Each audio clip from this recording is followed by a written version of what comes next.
ഒരു പൂരക്കാലത്തിന് കൂടി തൃശ്ശൂർ ഒരുങ്ങുകയാണ്. പാറമേക്കാവിന്റെ പന്തൽ കാൽനാട്ട് കർമ്മമാണ് നടന്നത്. ഇപ്പോൾ പാറമേക്കാവ് ദേവസ്വം പ്രതി നമ്മളോടൊപ്പം ചേരുകയാണ്. ഇനി ഒരു പൂരത്തിലേക്ക് അങ്ങനെ തൃശ്ശൂർ പോവുകയാണ്. അതെ, വിഷു കഴിഞ്ഞു, പൂര ലഹരിയിലേക്ക് തൃശ്ശൂർ നീങ്ങിക്കൊണ്ടിരിക്കുകയാണ്. ഇന്ന് പാറമേക്കാവ് വിഭാഗത്തിന്റെ മണികണ്ഠലാൽ പന്തലിന്റെ കാൽനാട്ടാണ് നടന്നത്.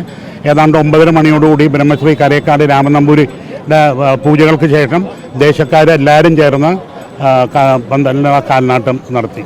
മറ്റൊരുക്കങ്ങളൊക്കെ എങ്ങനെയാണ് തകൃതിയായിട്ട് പോകുന്നത്? ഇപ്പോൾ ഏതാണ്ട് 4-5 ദിവസം മുമ്പ് ജില്ലാ ഭരണകൂടവും പാറമേക്കാവ് ദേവസ്വമായിട്ട് ഇവിടെ അളക്കുകയുണ്ടായി. ഇപ്പോൾ ഫയർ ലൈൻ ഒന്നുകൂടി ഉള്ളിലേക്ക് വലിച്ചാൽ വളരെയധികം ആൾക്കാരെ സ്വരാജ് റൗണ്ടിൽ നിർത്താൻ സാധിക്കും. അപ്പോൾ ഇത്തവണ വളരെ ഒരു ചെറിയ ഏരിയയിലാണ് നിർത്താൻ 100 അടി കിട്ടാത്തുള്ളൂ. ബാക്കി എല്ലായിടത്തും 100 മീറ്ററിൽ കൂടുതലുണ്ട്. റൗണ്ടിൽ നിന്ന് കാണാൻ പറ്റും. അതായത് ഈ തെക്ക് വശത്ത്, അതായത് സ്വരാജ് റൗണ്ടിൻ്റെ ഹോസ്പിറ്റൽ മുതൽ നടുവിലാര് വരെയുള്ള സ്ഥലത്ത് ആകെ ഒരു ബാറ്റ് തൊട്ട് മുനിസിപ്പൽ ഓഫീസ് വരെ ചെറിയൊരു ഏരിയ മാത്രമാണ് 100 മീറ്റർ കിട്ടാത്തുള്ളൂ. കെട്ടുപുരം മാറ്റി സ്ഥാപിക്കുന്നത് സംബന്ധിച്ച് എന്തെങ്കിലും തീരുമാനമാണ്? അത്തരം തീരുമാനങ്ങളൊന്നും ആയിട്ടില്ല. ഫയർ ലൈൻ ഉള്ളിലേക്ക് വലിച്ച് മാഗസിൻ കാലിയാക്കി ഇടും.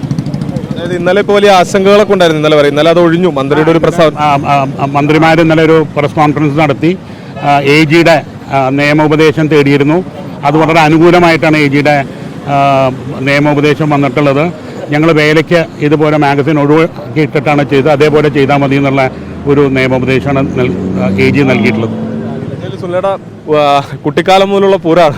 ഇത്തവണയും വലിയ ആവേശം അതിഗംഭീരമായി. അതായത് എല്ലാ ദേശക്കാരും ഇന്നത്തെ ഈ പരിപാടി എന്ന് പറഞ്ഞാൽ നമ്മുടെ പാറമേക്കാവിൻ്റെ 100 അടിയിലധികം ഉയരമുള്ള മനോഹരമായ പന്തലിൻ്റെ കാൽനാട്ട് കർമ്മം നിർവഹിച്ചു കഴിഞ്ഞു. തൃശ്ശൂർ റൗണ്ടിൽ പന്തലിൻ്റെ കാൽനാട്ടി കഴിഞ്ഞാൽ അതിൻ്റെ പൂരത്തിൻ്റെ തിരക്കാരംഭിക്കും.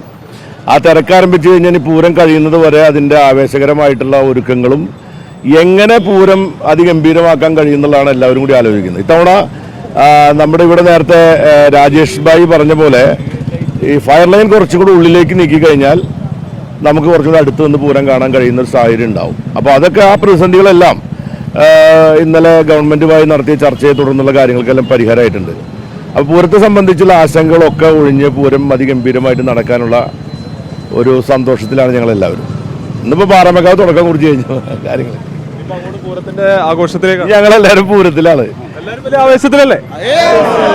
ആർപ്പ് വിളിച്ചു തുടങ്ങിയാലോ? കൊച്ചിൻ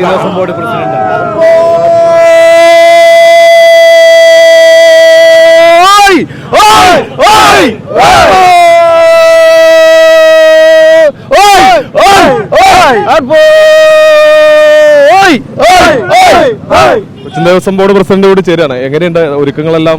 ഈ പൂരം ഇതുവരെ നടന്ന പൂരത്തിനേക്കാൾ മികച്ച പൂരമാക്കി മാറ്റുന്നതിന് വേണ്ടി തൃശ്ശൂരിൽ കൊച്ചിൻ ദേവസ്വം ബോർഡും പാറമേക്കാവും തിരുവമ്പാടിയും ഘടക പൂര കമ്മിറ്റികളുമെല്ലാം തൃശ്ശൂരാകെ പൂരലഹരിയിലേക്കാണ് ഇന്ന് മുതൽ അതിഗംഭീരമായ പൂരമാക്കി 2025 പൂരം മാറുമെന്ന കാര്യത്തിൽ ഒരു സംശയമില്ല. പൂരം മാത്രമല്ല, വെടിക്കെട്ട് ഉൾപ്പെടെ പൂർവാധികം ഭംഗിയായി നടത്തുന്നതിന് വേണ്ടിയുള്ള എല്ലാ സജ്ജീകരണങ്ങളും കേരള ഗവൺമെന്റും പൂരാഘോഷ കമ്മിറ്റികളും ദേവസ്വങ്ങളും തയ്യാറെടുത്ത് വരുന്നുണ്ട്. ജില്ലാ ഭരണകൂടം അതിന്റെ മുൻപന്തിയിൽ നിന്ന് പ്രവർത്തിക്കുന്നുണ്ട്.